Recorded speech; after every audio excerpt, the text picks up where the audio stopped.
Гледате Дневникот на Сител. Во студиото со вас Иван Кузмановски. Добро вечер ви и благодарам што сте со нас. Со вас се настаните кои го одбележаа денот.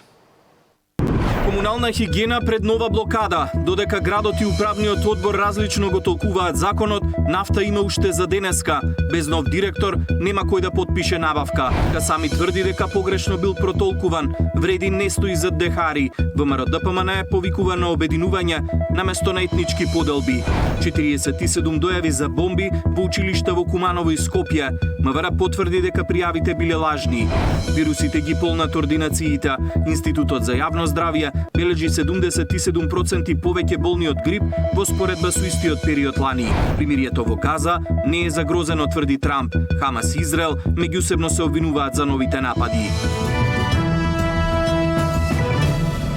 А во тема на денот вечерва гостува кандидатот на ВМРО-ДПМН за градоначалник на општината Кичево Александар Јовановски. Останете со нас.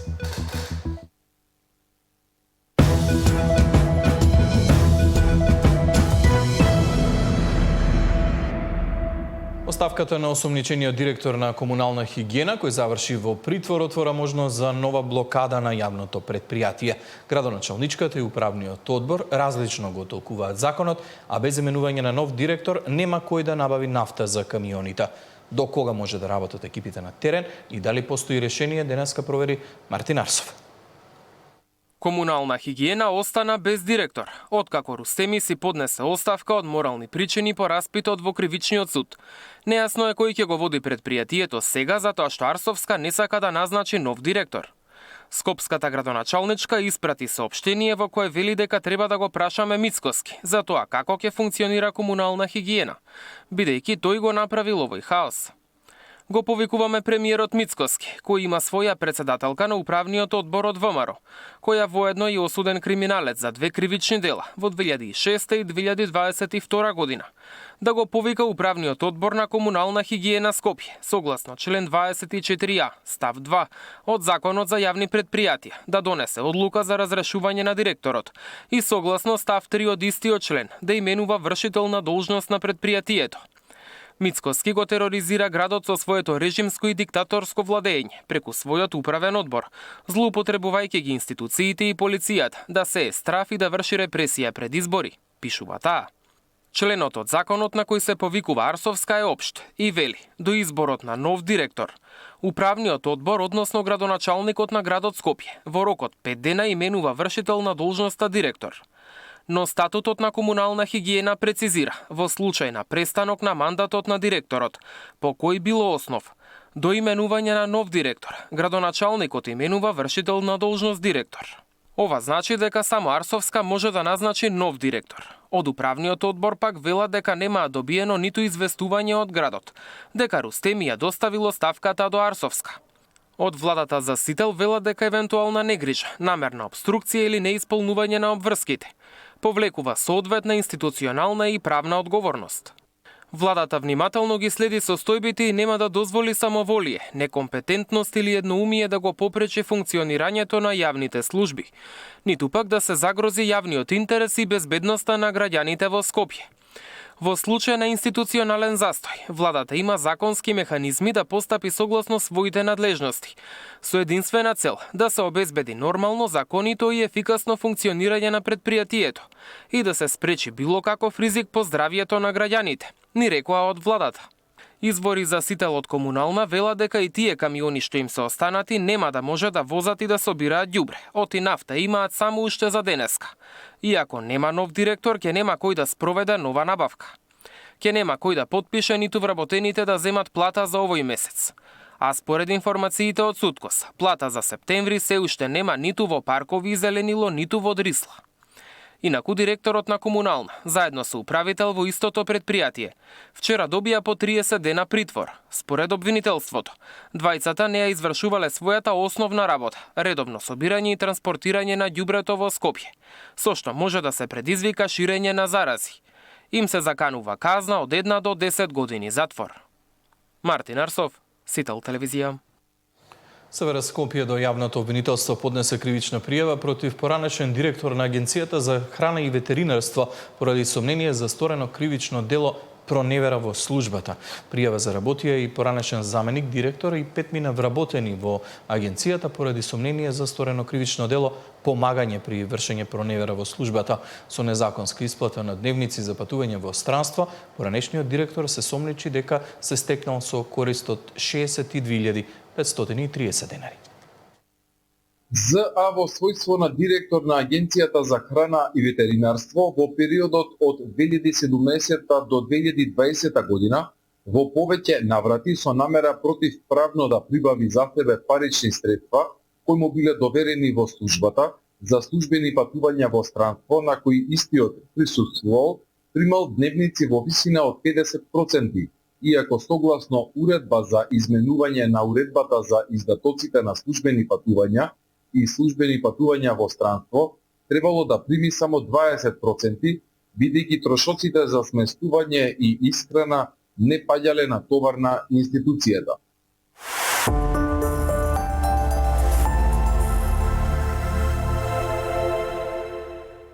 Билјал Касами вели дека погрешно бил разбран во изјавата за етничка поддршка на кандидатите во вториот круг од изборите. Вели дека е на ист став со коалицијата, а вреди не стои зад Фатмир Дехари во Кичево. Од ВМРО-ДПМН повикуваат на обединување наместо на етнички поделби. Од ДУИ пак за утре најавуваат одговор за поддршката во вториот изборен круг.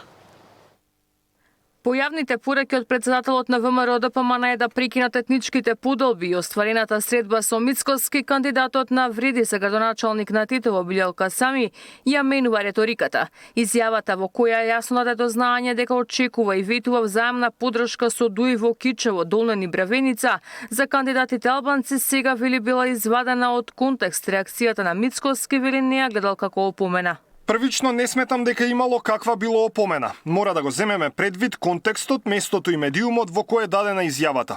Таа беше политички погрешно толкувана, бидејќи нашите противници се обидоа да ја отворат етничката карта на овие избори. Фатмир Дехари е најслабиот кандидат на ДУИ кој за време на неговото владење не донесе ништо добро во Кичево. Напротив, им наштети на градот и на луѓето во Кичево. Поради оваа причина не можеме да застанеме зад него само затоа што е албанец. Од вреди веднаш по првичната изјава на Касами се оградија и повикаа граѓаните на Кичево сами да пресудат за кого ќе гласат во вториот изборен круг, каде во изборната трка влегуваат кандидатите на НАИ, ВМРО-ДПМН Александар Јовановски и Фатмир Дехари. Пред само неколку дена Мицкоски му се обрати на Касами порачувајќи дека гласовете на избирачите ги немаат во джеб за никој да кажува како да гласаат. Ги повика политичарите по ваквите изјави да не прават поделби по етнички теми, бидејќи тогаш немало да има разлика меѓу нив и Ахмети. Од владеачката партија и денеска го повторија ставот, наместо етнички поделби да се фокусираат на обединување. Нашиот став по однос на тоа е јасен. Ние секогаш повикуваме и сме за обединување околу вредности, а не околу етнички прашања и теми кои што доведуваат до поделби. Така што очекуваме сите политички фактори кои што се сериозни да се обединат околу вредности, затоа што онаа политика на поделби која што беше, би кажала, дефиниција за ДУИ заврши поразена на 19 октомври. По молкото, ДУИ во телефонски разговор ни рекоа дека нивниот став, дали постои договор за взаемна поддршка со вреди, но и каков е воопшто ставот по ваквите изјави, ќе го соопштат утре на пресконференција. Ивана Соколич најдова, Сител телевизија. А кандидатите за градоначалници продолжуваат со активностите на терен. Специјални курпи за отпад од домашни милиници најави кандидатот за градоначалник на Центарот СДСМ. Во програмата за втор мандат планира и вакцинација и микрочипирање на уличните куќиња за хуман третман. Во нив ќе има и бесплатни кесички за собствениците, со што овозможуваме едноставно, урбано и еколошко одговорно решение за чисти улици и паркови. Во следниот мандат одиме и чекор понатаму. Започнуваме со вакцинација и микрочипирање на уличните и домашни миленици. Програма за поддршка на младите за отпочнување собствен бизнис најавува кандидатот за градоначалник на општина Аеродромот СДСМ. Поддршка на млади лица до 29 години што сакаат да започнат собствен бизнис. Грантови за стартап до 4000 евра по апликација, обука за предприемништво, дигитален маркетинг и бизнис планирање, консултатски услуги за пристап на национални или европски фондови, Целта на оваа мерка е да се намали невработеноста кај младите и да се зголеми бројот на активни млади предприемачи. Враќање на духот и сјајот на старата скопска чаршија најави кандидатот за центарот Знам, кој ги посети за наечиските дуќани и разговараше за проблемите на еснафот. Прошетавме во многу дуќани, посетивме многу еснафи и видовме дека се уште живее духот на таа традиција која што живее во Скопје повеќе од 5 векови.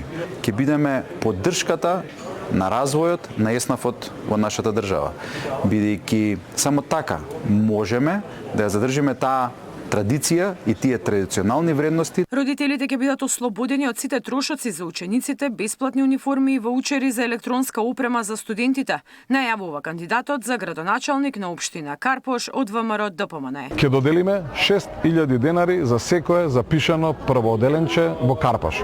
Ќе обезбедиме и бесплатни училишни униформи. За секој нов студент од Карпош, општината ќе ја покрие школарината за првата година. Затоа што образованието не смее да биде луксус, туку право.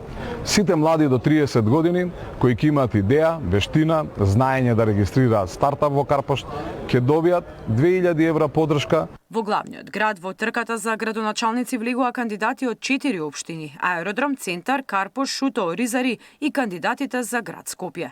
Мирјана Давидовска, Сител телевизија. Граѓаните очекуваат решение за проблемите, а во Скопје главен е проблемот со ѓубрето, односно хигиената и јавниот превоз. Стручната јавност вели дека пред вториот круг преовладува заострена реторика, а битката за оцрнување напротив кандидатите се води и на социјалните мрежи. Одбројуваме до молкот за локалните избори. Останаа уште 2 дена. Вториот изборен круг помина со смирена реторика, но не целосно. Имаше меѓусебни обвинувања и елементи на негативна кампања, оценуваат граѓаните. Некои се кандидати умерени, некои се со ароганција. Нормално напротив кандидатот упатени. Овие кампањи веќе пракса е негативна кампања да се води, се напаѓаат со честна и неколку исклучоци. И покрај политичката динамика, очекувањата на граѓаните се јасни. Ѓубрето и јавниот превоз мора да бидат приоритет за решавање на идниот градоначалник на Скопје. На прво место ѓубретари. Ева, ја живеам ова војна зграда, ама срамота бре. Плаќамо редовно, зашто овако да се да дојде за ѓубре да. Јавниот превоз катастрофа ние. На работа, значи не можеме со што да поиме. Сад време 12 чека. Сега е ова безредие, не можам да си го опростам зашто сум тука. Затварање на кутиите се затварат и сите обеќања.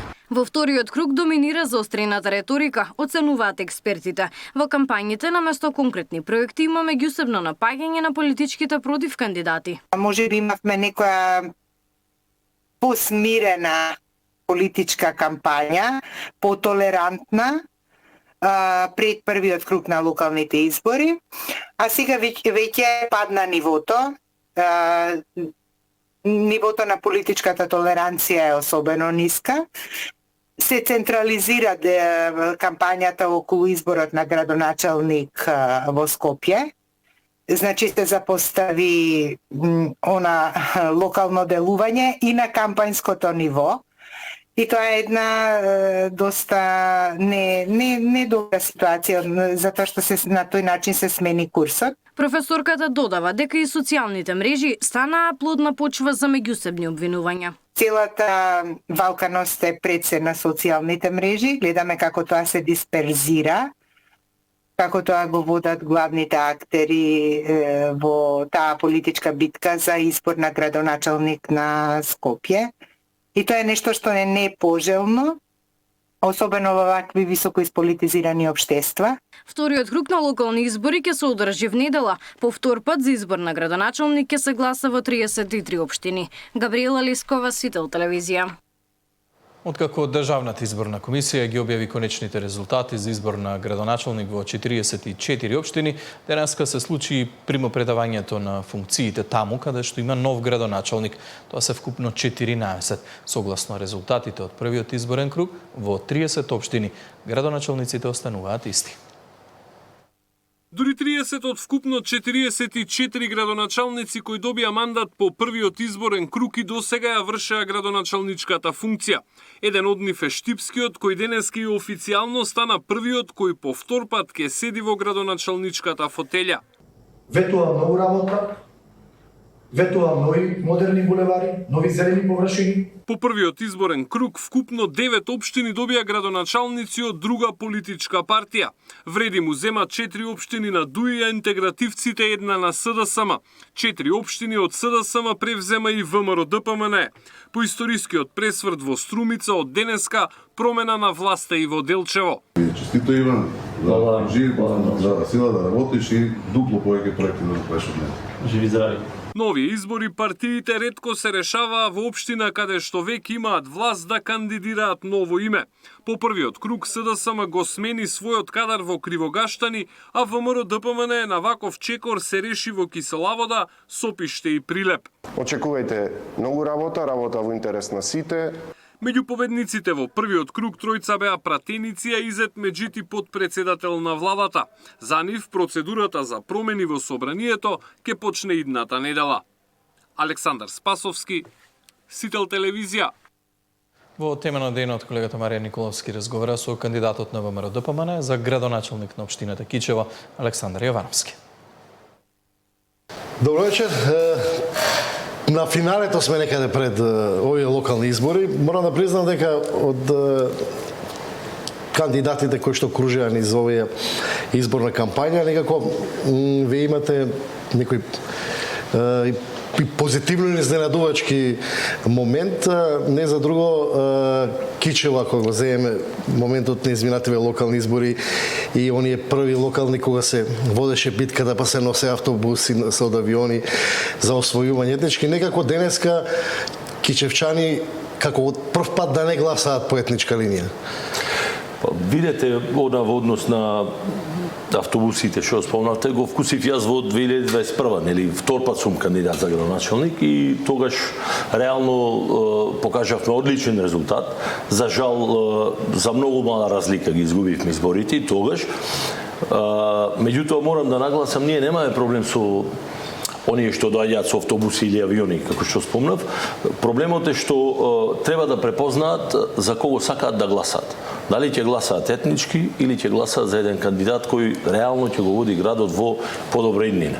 Значи, дали ќе гласаме за проекти, дали ќе одиме во една позитивна насока или остануваме на онај етноцентристички, националистички аспект кој не води никаде реално, бидејќи гледајќи ги досегашните политики, актуелниот градоначалник е 12 години тука, во овие 12 години ние имаме само иселување, немаме поврат, немаме никаква инвестиција, немаме ништо ново. Градот ни тоне во мрак, ни тоне во ѓубре, ни тоне во несигурност, така да јас немам проблем со оние што ќе дојдат, меѓутоа апелирам до нив да размислат за кого ќе дадат својот глас, бидејќи сепак ова одлучува за иднината прво на нашите деца, а потоа и на нас. Добро, вие сепак вас не може да ви залепат етикета дека сте националист од повеќе аспекти, меѓу другото, вие сте еден од ретките примери, да речеме, барем во Македонија, на мешан брак. Сопругата ви е албанка, така? Да, сопругата ми е албанка од градот Кичево и имаме еден прекрасен брак, имаме 3 дечиња, функционираме одлично, немаме никаков проблем, не се знае кој со кого како збори, особено кога се расправат или се караат. Ја зборувате албански? Па знам да зборам, знам да вратам, меѓутоа за жал литературно не знам да разговарам, така да не се обидувам да, бидејќи сепак како академски граѓанин не мислам дека не ми доликува да излезам на медиуми да зборувам на локален дијалект некако. Така да еве интересна случка да ви кажам, ако ја слушнам сопруга да почне по децава да ми развикува по албански низ дома, јас бегам. Знам дека сум крив нешто, така да. Кажам тој момент сепак дека заради брачистоја на приказната, пошто бидејќи се уште има одредени моменти на политички битки околу тоа дали Кичево треба да биде македонец и албанец, велам дека вас не може да ви залепат барем таква етикета дека вие сте националисти и дека во никој случај. Јас сум човек што сака градот да ни оди напред. мене не ми е проблем дали ќе биде, не знам, Фатмир, Лимани, Дехари или не знам си кој Јусуф или Ѓорѓи или Драган или Никола или јас. Проблемот ми е што нас ни треба човек што сака да работи, човек што е чесен, човек што ќе се посвети на градот и човек што ќе не води напред. Не човек што ќе се води по лични интереси, особено па не по националистички интереси. Бидејќи видовме дека ние не може да не се храниме ние од национализам. Значи, нас ни требаат фабрики, ни требаат инвестиции, ни требаат крупни проекти во инфраструктура. Да кажеме еден куриозитет, изминативе 25 години не би сакал да политизирам, меѓутоа дуе на власт, актуелниот градоначалник е 12 години на власт во Кичево, во самиот Зајац, село Зајац, да го кажем, тоа е едно мало градче поголемо од Македонски Брод, меѓутоа во самиот Зајац тие се уште немаат фекална канализација. За што да зборуваме повеќе? За каков национализам, за какви, не знам, етнички и не знам какви разлики. Какви се пресметките сега на неколку дена пред изборите околу поддршката? Имаше у првиот крг доста предност, но сепак финалните резултати какви очекувате да бидат? Видете, очекувам дека сепак нашите сограѓани, особено морам да напоменам, турскиот ентитет, ромскиот ентитет, македонците, да не ги спомнувам, таму имаме ние власи и срби и така натака. Особено албанците гледам дека кај нив се створи еден момент кај што согледуваат дека навистина одиме во еден ќорсокак. Ајде да се понудеше еден нов кандидат, да кажеме, од страна на ДУИ или албански кандидат, меѓутоа сега имаме истиот кандидат кој 12 години само ветува, не остварува ништо, така да очекувам огромна поддршка од страна на албанскиот електорат, бидејќи реално увидува дека не одиме никаде. И тие се, како да ви кажам, албанците имаат многу образовани луѓе, албанците се на едно високо сега образовно, да кажам, културолошко ниво, тргнувајќи од Албанија, која што редовно ја посетуваат, па гледаат во кој правец европски се движи. Така да тие и самите тие како националност кај нас не сакаат веќе да се движиме во онај правец во кој не сакаме никој. Тоа е национализам. Национализмот е минато. Мислам дека е сега време за патриотизам. А за мене патриотизмот е да си го сакаш градот, да си го сакаш комшијата, да си го сакаш ближниот, да му подадеш рака, да му помогнеш. Не е за мене патриотизам да извадиш знаме и да мислиш дека си направил нешто. Напротив. Оди, земи лопата и помогни да направиме нешто позитивно. И кога зборуваме сега за вашите приоритети, кои се топ 3, да речеме, приоритети кои што од моментот кога ќе станете градоначалник треба да се решаваат во Кичево? Да ви кажам, ја имам топ 100, ама еве во топ 3 да кажеме, многу е горлив проблем е тоа што не знам од кои причини актуелниот градоначалник направи една во наводници претоварна станица за отпад или за ѓубре, кажано понашки, во самиот центар на градот. Значи, тука буквално населението ни е отруено, не само од миризми, од хемикали, од алергени, од сите тие работи, така да топ проект ми е тоа да го отстранам од тука. Имам решение, имаме тим, имаме проект изработен и знаеме каде прво ќе го дислоцираме, за да ги ослободиме граѓаните од сите тие токсични ефекти, а да не зборувам за останатите последици што ги трпиме од таа депонија која е во срцето на градот, и тоа ќе го решиме подхитно. Втор проект ми е да ги ослободиме граѓаните да можат да се движат слободно. Јас напоменав и вчера. Што разбира тоа? Тоа значи дека јас како осмоделенец сам одев на училиште и како трето оделенец одев сам на училиште и уносе брат ми за рак. Сега ние и 9 оделенци и сопругава јас морам да ја носам со автомобил на работа, бидејќи живееме во страв да не биде нападнато некој куќа скитник. Или не дај Боже од глутница на кучиња скитници. За најзна глутници, зборуваме за глутници и морам да напоменам тука, денови имав огромна реакција од здруженијата кои се грижат за животните. Ајде, мислам во целина, не само за кучињата, меѓутоа имаше случај пред неколку дена на помор масовен Значи, не знам од кои причини, дали се отруени, убивани или што се случи. Значи, стотици кучиња по улиците изумрени низ градот и ноќта пренесувани из Кришум. Дали е тоа обид да се скријат, дали е тоа обид да се намали таа опасност за која зборувам, меѓутоа во секој случај тоа не е хуман обид. Јас имам проект кај што ќе ги изгрижиме на најхуман начин. Изградба на стационар? Апсолутно. Изградба на стационар, вработување на стручни лица кои ќе се грижат, кои ќе ги хранат. Добро, од каде толку кучиња кичува? И у Скопје има, ама како што велите ви испаѓа како видете кога не се грижиш, кога немаш контрола над тие се популација како и сите ние што сме, кучињата. Да. Значи им треба стерилизација, нега, искрана, згрижување, посвојување. Сега имаме ние значи семејства кои сакаат да згрижат и да посвојат. Меѓутоа треба институционално да го решиме тоа. Ако го решиме институционално во тип на еден стационар, тогаш ќе може да действуваме на разни начини. За жал, овој досегашниот градоначалник не се ни обиде тоа да го направи, иако слушнав дека имало проект, имало обезбедена локација, дури и обезбедени средства за да се случи тоа. Меѓутоа, за жал, не се случи. Така да, јас тоа ќе го решам. Третиот проект ми е она што ви го кажав, значи, најжално за 21 век, мене ми е срам да зборувам за тоа, да денес течат фекалии, еве да не одам од, условно кажано, македонската средина, ќе тргнам од средина кај што живеат исклучиво албанци. Тоа е општината Зајас, од каде потекнува и лидерот на Дуи Али Ахмети. Во општинава Зајас денес нема канализација. Всушност има некаков си дел или крак, меѓутоа 2/3 не се решени. По бекатонирани, по асфалтирани улички течат фекалии. Истото се случува во бившата општина Другово, каде што е многу мешан состав, каде што имаме турци, албанци и македонци, меѓутоа нив фекалиите им течат по улици. Тоа ми е трет горлив проект што морам да го решам. Значи тоа ќе оди под хитно состапување на власт. Добро, тука некаде околу Кичево е изградбата на автопатот, нели? Проектот кој што треба да го поврзува Охрид. Очекувате бенефити од тоа за градот и како мислите дека тоа ќе се развива во... Видете, тоа е двосмерна улица, значи јас би упатил благодарност до актуелната влада, што се интензивира изградбата на автопатот, се интензивира и гледам веќе дека неколку делници се отворија и тоа што побрзо ќе се случи ние да се поврземе со Охрид на еден нормален начин, некако до сега да одејќи до таму истрауматизирани од име. Со сите нивни проекти разговарајќи со особено со премиерот, па и министерот Николовски, одговорен за транспорт и врски, и на крај гостин ми беше господинот Коце Трајановски.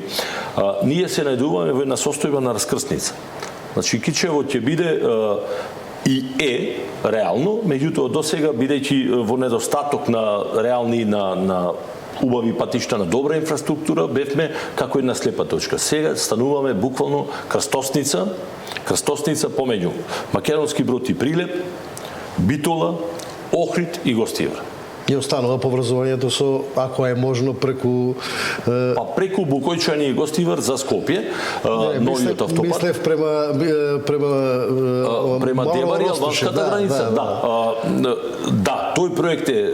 Таму има еден пат кој што не е завршен. Тој проект е во тек, патот е пробиен, мислам дека во голем дел е веќе и тампониран, како се вика тоа веќе градежнички, и мислам дека за многу скоро ќе биде и тој пуштен, така да ние буквално стануваме на крстосница и тој момент ќе мора да го искористиме, а имаме ние проекти и идеи, како ќе го искористиме за сите оние кои поминуваат, кои се движат, кои кружат тука, да ги задржиме, да видат кои се нашите потенцијали и од друга страна да отвориме капацитети кои ќе може да пружат не само услуги, туку да имаме и производствени капацитети, бидејќи реално ќе им биде блиску и пристаништето Драч, ќе им биде блиску грчка граница, ќе им биде блиску околината нашите градови, така да. Веројатно треба да размислите за туристички понуди. Сега мене вака кога се зборува за Кичево не ми текнува нешто да речеме туристички, како што може да понуди градот, но историски или било какви може не знам.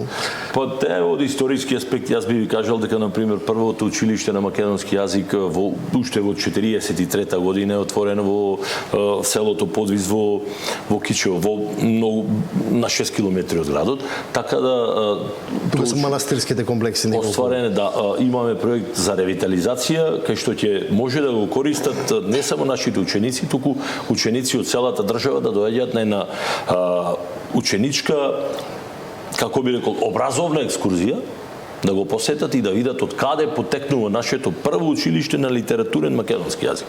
Од една страна, од друга страна имаме неколку манастирски комплекси кои што може да се посетуваат, кај што има лековити води, кај што има убави комплекси, архитектонски изградени, имаме природа, имаме шуми, имаме се, имаме капацитет и тука морам да напоменам, малку заборавено, меѓутоа од мене не, и од мојот тим, ние сме единствена општина во Републикава што имаме кружна патека за трки на брзински мотоцикли и на автомобили. Значи тоа е во рамки на бившата касарна од Јана па на Арама и таа патека се користеше во 90-тите години и доаѓа и илјадници туристи, не само од Македонија, туку и од страна, и таа патека што поскоро ќе ја ставиме во оптек, за да може не само условно кажано спортски ориентираните да дојдат туку, да дојдат и луѓе да го посетат и градот, да гледаат и трки, меѓутоа и да уживаат во нашите понуди. Кичево што ги нуди. Кичево е, да речеме, познат пекарски крај. Кичево е град познат по многу добри да не забораваме добар мултикултурен мозаик кој што веројатно апсолутно. Вие сте должни да го негувате. Значи јас како ако не друго од дома ќе ве дома сега како кандидат за градоначалник имам намера и тоа ми е основната цел и мотивот. Верувајте, јас сум матичен доктор со добра работа, одржувам семејство, немам никакви во животов проблеми, особено па не дај Боже од финансиски аспект. Меѓутоа, основниот мотив ми беше да покажеме дека ние можеме како заедница да функционираме заедно без разлика на национални, верски, етнички, политички или било какви чувства. И во моментов тоа го чувствувам како многу позитивна енергија. Значи добив поддршка буквално од сите политички партии, вклучувајќи ги и турските и албанските. Некој јавно, некој малку и прикриено, меѓутоа гледам дека сега работите се придвижуваат во ептен позитивно. И што само за крај, сега имате добри идеи, имате некои од нив се крупни, капитални, иако звучат да речеме за 21 век елементарно основни, но тоа се доста пари. Имате ли увид каква кондиција општината или ќе очекувате поддршка од централната власт? Видете, општинава не е во лоша кондициона состојба од аспект што, да кажеме, актуелнава влада покажа дека не прави разлика помеѓу условно кажано опозициони или албански или турски или македонски градоначалници. На сите им пружи рака со онај кредит што беше така наречен унгарски, па не знам какви си други проекти. На сите им овозможи со издржани проекти да добијат средства. Така се случи исто во општина Кичево. Да речеме, 2 булевари, едниот се обнови комплетно, вториот е веќе во фаза на обновување, по однос на проект што се достави до владата и до Министерство за транспорт и врски, општината доби средства. Така да, од тој аспект не очекувам никаков проблем, бидејќи актуелнава влада, јас сум кандидат на ВМРО ДПМН, така да, без разлика што не ги двојам, пак ќе повторам, никого по етничка, партиска или верска припадност, како кандидат на ВМРО ДПМН очекувам огромна поддршка и тоа вчера беше, морам да се пофалам, премиерот беше во посета на Кичево и тоа го кажа јавно дека ние ќе имаме огромна поддршка во однос на развој на сите оние проекти кои ќе бидат издржани за развој на нашата општина. Така да верувам дека ќе немаме никаков проблем да оствариме сето она што сме намислили. Благодарам за ова гостување. Мој вечерашен гостин, кандидат за градоначалник на ВМРО ДПМН за Кичево, Александар Јовановски. Ви благодарам на поканата. Се надевам ќе се видиме победнички.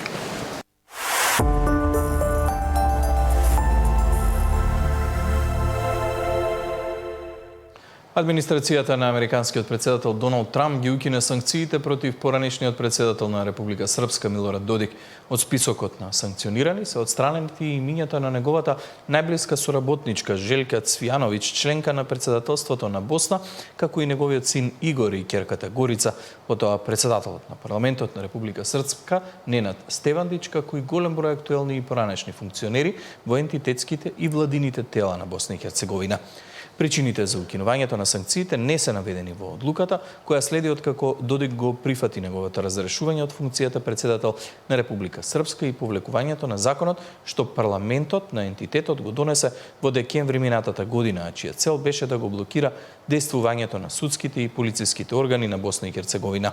Соединетите американски држави првпат воведоа санкции против Додик во 2017 година за време на администрацијата на поранешниот американски председател Барак Обама, а подоцна беа засилени бидејќи освен за поткопување на Дејтонскиот договор, тој беше означен и како лице вмешано во коруптивни активности.